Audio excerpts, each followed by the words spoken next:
Bom, estamos de volta e nós vamos agora falar sobre saúde. Ontem, os médicos, né, cearenses os residentes fizeram uma marcha e coloca o vídeo aí para mostrar esse momento deles aí. Fizeram uma passeata, andaram fazendo a greve, uma mini greve, né? Na realidade, né? Que é incrível, né? Que é incrível, pedindo remédio, condições para trabalharem. Isso é incrivelmente fantástico, é show da vida aí, né? Aliás, isso aí era uma coisa que... Parece piada, né? Parece piada, mas é verdade. Porque, aliás, no Brasil, tudo que parece piada é verdade, né? Aquele humor negro, piada de mau gosto.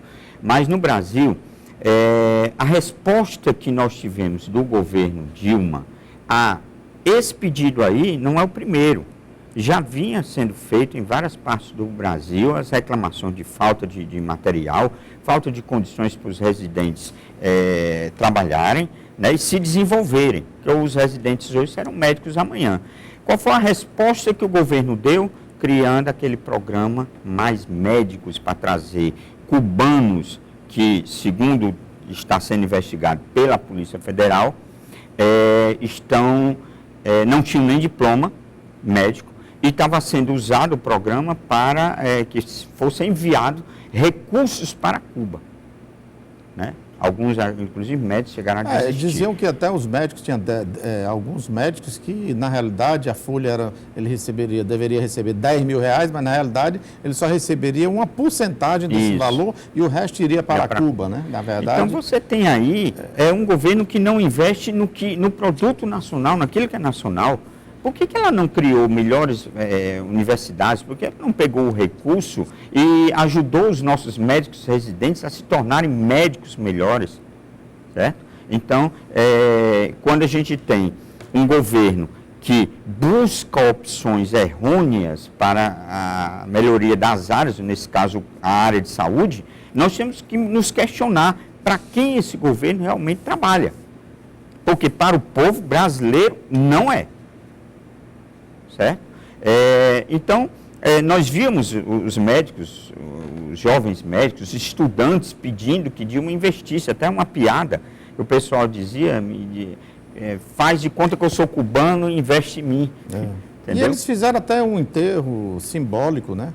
Na passeata de ontem, né? Na caminhada que eles fizeram da Santa Casa até a Praça do Ferreira. E eu fico aqui a me questionar, o governo do Estado... fica aquela situação. O governo do Estado diz que não tem verba porque o governo federal não repassou. E esse jogo de ping-pong, né, está deixando a população desassistida. É uma coisa interessante, que é o seguinte, nós só temos federalismo na nossa Constituição. É verdade. Porque na atividade prática política nós não temos um federalismo, ou seja, todos os impostos arrecadados, certo, são destinados ao governo federal, certo? E esse governo federal volta o imposto para o Estado de acordo com os projetos que ele quer aprovar. Por isso que tem muita confusão entre municípios e estados com o governo federal. Por quê? Porque é o governo federal que determina. Então, se o cara for um adversário do governo, politicamente, o governo vai enrolar, não vai repassar a verba, enfim. Hoje, com a corrupção, não tem dinheiro para nada. E não tendo dinheiro para nada, todos nós vamos sofrer. Os municípios vão sofrer, o Estado vai sofrer. Eu não sei como é que ainda nós temos prefeitos e vereadores que ainda apoiam o governo Dilma. Porque mesmo que ela tenha, a gente reconhece que esses prefeitos e vereadores, ou prefeitos e governadores, são gratos por tudo que a Dilma fez em relação aos projetos deles. Agora, só que daqui para frente não vai ter. É um governo que está em incredibilidade nacional e internacional, os investimentos estão fugindo do país e, com isso, os governadores e os prefeitos terão dificuldades e serão julgados por não terem feito as obras. E o povo não entende, porque a população não entende isso. Então, a população vai julgar que o prefeito fez, ou o governador fez, ou não fez. Não vai querer saber se o dinheiro veio ou não do governo. Nós temos aí a pesquisa do IBOP de ontem, que nos revela, vamos ver as imagens aí do Ibope, onde ele fala que esses 9%, né, de aceitação, mas ela tem 70% de rejeição. E aí nós temos esse gráfico aí, deixa eu ver aqui, se dá para ler, eu não estou conseguindo ler daqui, mas é impressionante a queda. Né? Ela vem, ó, você vê, se você pegar o gráfico ali, ela vem de 43%, e vai baixando para 9%. É impressionante a queda vertiginosa. Isso é um reflexo, inclusive, queda livre. E fica ingovernável, porque, na realidade, há um descrédito total, né? E hoje, o PT, ele está jogando essa culpa também para o PMDB, que não deixa de ter sua participação aí. Né? Todos têm, não só...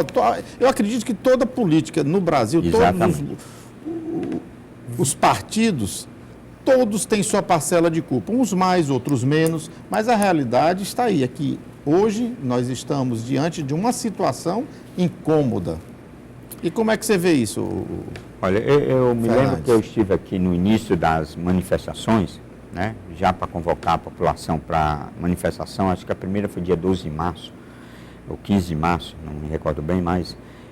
e eu já falava que a Dilma já estava num processo de ingovernabilidade.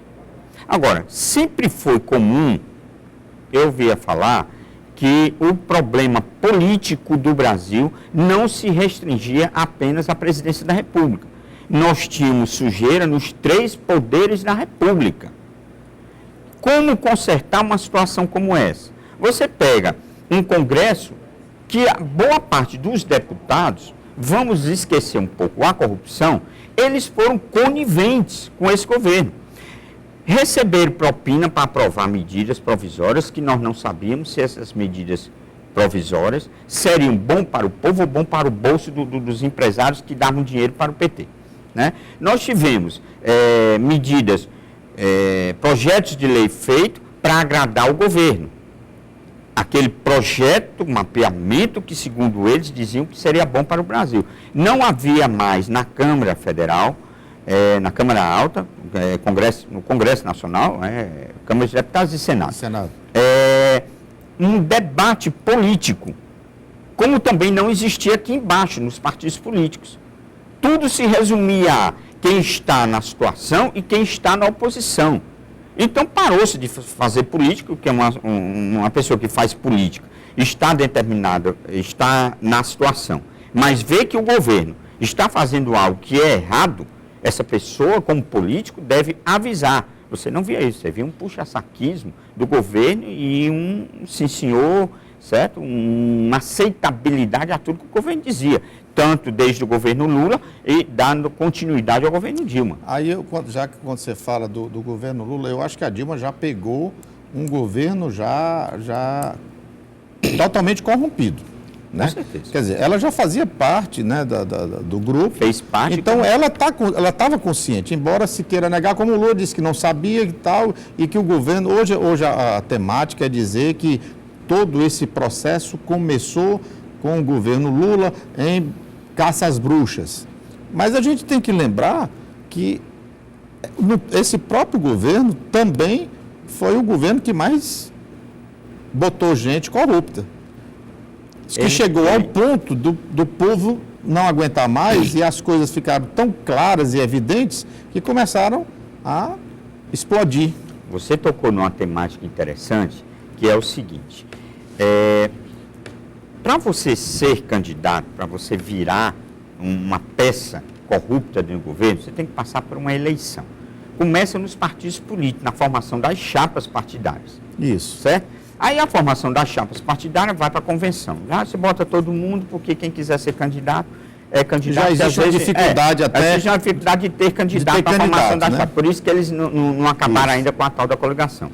E aí, quando é lançado esse nome ao eleitor, aí entra a questão da desconfiança das urnas. Por exemplo, vou dar um exemplo aqui de Fortaleza, uma pessoa que lutava contra a corrupção não foi eleita.